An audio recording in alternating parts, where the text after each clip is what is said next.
Hockey should have what Major League Soccer has, which is here's how much money you can pay players. It's the funniest rule in the world. Except for 3 guys. You can pay them Oh, whatever you want. really? I did not Like, know oh, that yeah, exists. designated players. Messi's not coming sense. to MLS with a salary cap. Speaking of sales and money changing hands, shout out the NHL. Cap is going up. What do you mean cap's going up? The NHL has doubled its TV deal with Rogers, signing a 12-year, $7.7 billion deal with the media company.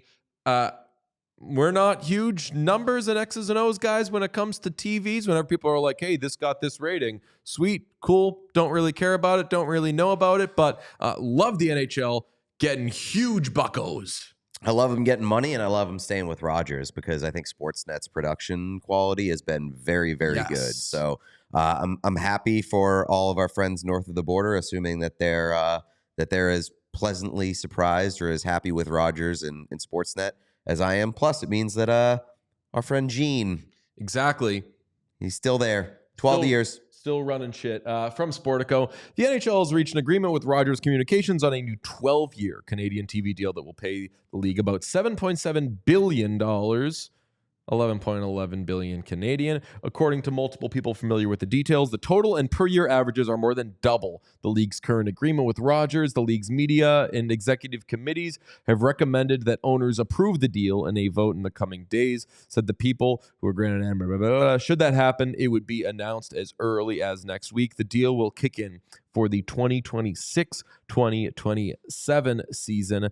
Also, the first year of Connor McDavid's new contract as DJ Bean. So, Connor McDavid, you are a billionaire. Billionaire. Yes. That would be awesome if they were. I mean, obviously, there's a cap, but it's like soccer should have what, hockey should have what Major League Soccer has, which is here's how much money you can pay players. It's the funniest rule in the world. Except for 3 guys. You can pay them Oh, whatever you want. really? I did not Like, know oh, that yeah, exists. designated players. Messi's Does not make coming sense. to MLS with a salary cap. Does make Right, sense. right. Yes. So like Messi owns Major League Soccer basically.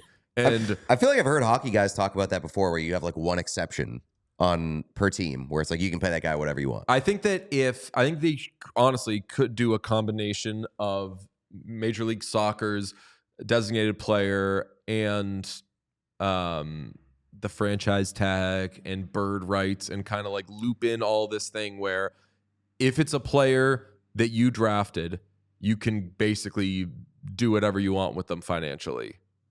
I mean, I don't have a problem with that, really. There would then, though, be... if the Sabres could have been like, Jack, just here's a fucking $500 million. Shut the fuck up. That would have rocked. But then you would run into, obviously, trading them would be an issue, because in basketball, there are certain contracts that a team can only have like one per team, I want to say. And my NBA CBA is rusty right now. But I think it's guys who are on like their second or third contracts who are making a certain amount of money that only the team that drafted them can sign them to. You could still trade them, but if a team is already using that contract on another player, it's big trouble. They should be able to come up with something, though, so Nathan McKinnon can make whatever he wants in a way that doesn't make the Colorado Avalanche scratch their heads about re-signing Mikko Rantanen. Yeah, I would agree. Right? And there's so many examples. Like Edmonton's going to have it with Evan Bouchard, with like can't play Connor and Lear. Like if you are a team that got Connor McDavid, you should be able to keep Connor McDavid forever and never have to worry about the rest of your roster. The only flip side of that is what you run into with MLB, where then it comes down to owners being willing to spend money. And then you have Terry Pegula or formerly known as Alex Marullo being like, I'm not spending this money on fucking insert player here. Right, because if Rasmus Dahlin, who's already making a ton of money, I think he's making $11 million, right? If he gets contract. What's that? I said good contract, though. Good contract. If he gets to the point where he's like, okay, I want to get that 15 million you're allowed to give your best player.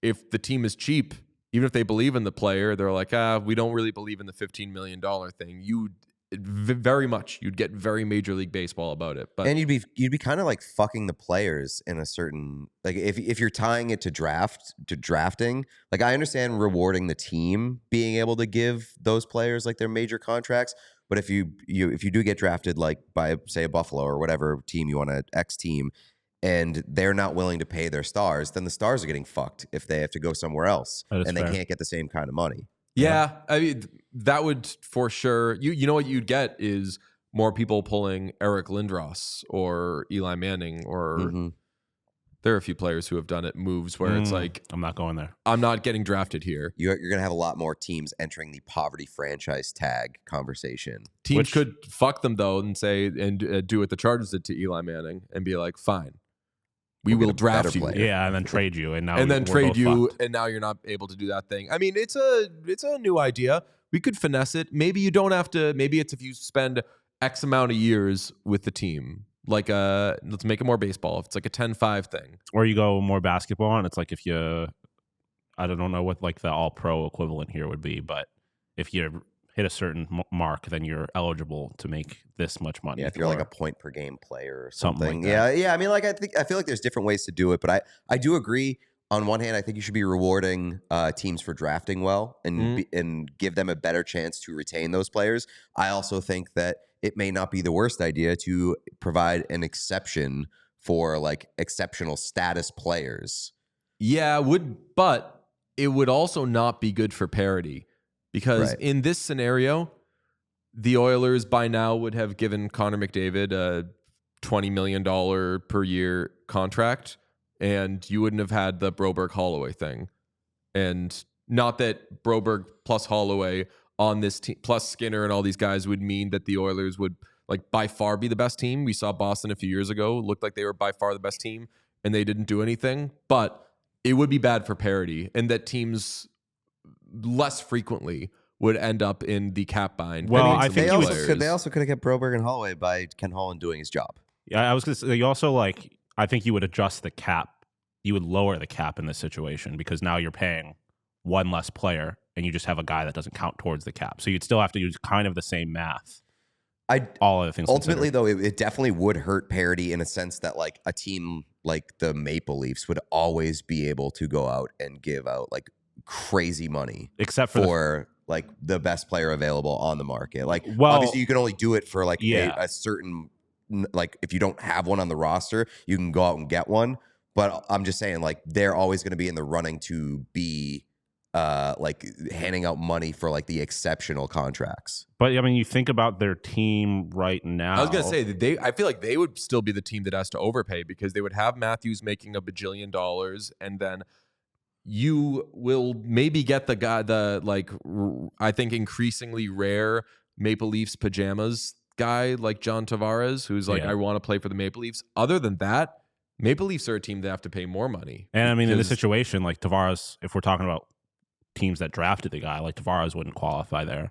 And like Matthews is the kind of guy that you want any team to be able to pay however much money. Somebody asked, yeah, but how would this affect Leon Draisaitl? I would say that Leon Draisaitl would be one of like 2 or 3 people in the league who this kind of quote unquote fucks. Yeah, like but him. Players like that would be so rare. Him, like a Tavares, Marner would be in a weird spot.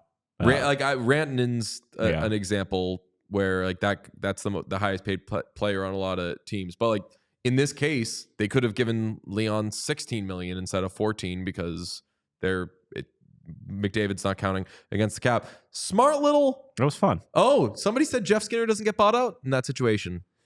I don't know. Because this is the other side of this. Like I was saying, poverty franchises are going to cheap owners are still going to be like, I have a jumbotron to build. Goodbye. I mean, people forget like Jeff Skinner didn't need to be bought out to begin with. Like that was not like a money. Yeah, they have the cap space on. Yeah, they didn't want him to be on the team anymore for whatever reason. Well, I think in reality, I think they probably did that because they were hoping to make moves that they ended up not making because players wanted lower taxes and palm trees. Clubbers Till We Die says there'd be less parity, as we noted. Fewer trades would happen, possibly. So that could be less fun. But I mean, these guys aren't getting traded anyways. Like Connor McDavid and Austin Matthews aren't getting traded. So like, I don't know how it would apply to those in that situation. But I don't know. I don't think it would really have an effect on parity. I think it would be good for the league if teams like the Sabres, if their owners not being cheap, can hold on to their players. Well, at least it's something. We'll see what happens with the next CBA. But now that we know they have so much money coming in, I don't hate this idea. silly like the mayor.